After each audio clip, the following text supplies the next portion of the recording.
A lot of people come to us and say, I know I need a financial plan, but what does that even look like? And so rather than tell you, my goal today is to show you exactly what that looks like. So I'm going to make me smaller now and just move me into the corner. I'm still here with you. And so what we're looking at here is a portfolio of fake people, so not real people, Frank and Joanna Miller, but very much so like real people that do come to us. Frank, 57 years old, Joanna's 56 years old, and what you're looking at here is their portfolio over their lifetime. And so what you'll see is 2021, that's us today, and just looking at, hey, what if Frank retired at 2029, Joanna 2030, just as a base case. Now, of course, we like to stress test this, but what we're looking at is their portfolio over time. And before we even get into what this graph is showing you, we have a conversation and we like to find out, Frank, Joanna, what are your dreams? What are your fears? What do you care most about? Because as we're looking at your retirement expenses, as we're looking at what you've done to get you to your position today, what strategies can we introduce to help you get there to your goals? Whether that's retiring early, whether that's working more to fulfill any legacy goals you have, whatever that may be, our goal is to help you get there. And so what we like to do is to say, well, that's great. You want to retire at age 65? Awesome. But what if you work a little longer? What if you work a little less? What if your living expenses aren't what you expect it to be?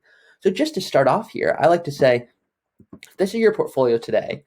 And here is where sorry, Frank, we're killing you off here. Hope that doesn't happen. But our greatest fear as a financial planner is that you outlive your money.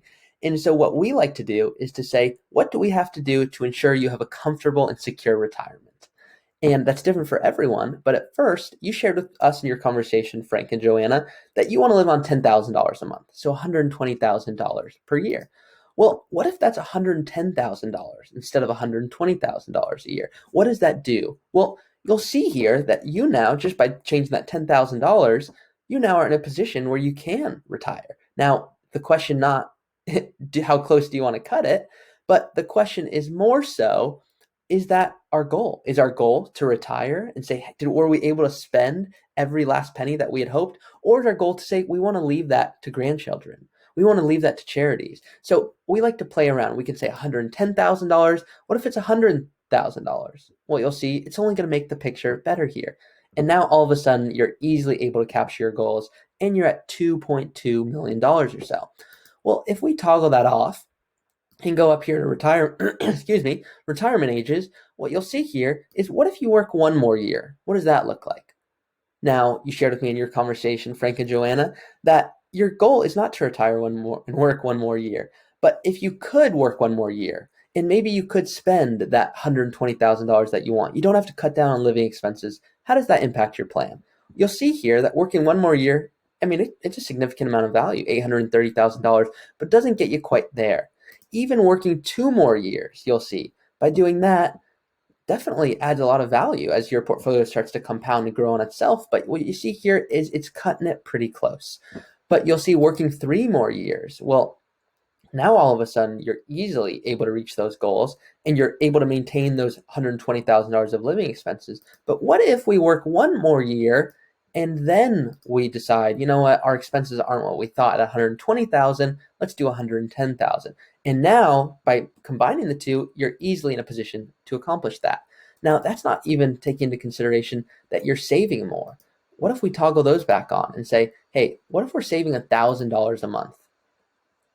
And what you'll see here, sorry, there's a little bit of a lag there. What you'll see here is if we save another $1,000 a month, it doesn't seem like much, but it makes a big difference.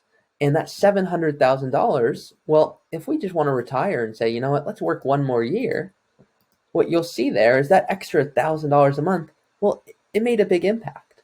And you are able, now you're cutting it close, but what you can see is we can play around with this. And we can do that as much as we would like. And so when we're working with people on an ongoing basis, it's less so about the financial plan, the blueprint, and more about financial planning. What can we do to ensure you can achieve your goals? Because it might be a combination of working longer, but what if you could retire today and you just didn't know it? Having a financial plan brings that clarity, but at the same time, if we're not monitoring that with tax laws and legislation and changes, well, we want to make sure that we are able to accomplish those goals. And that's why we do financial planning.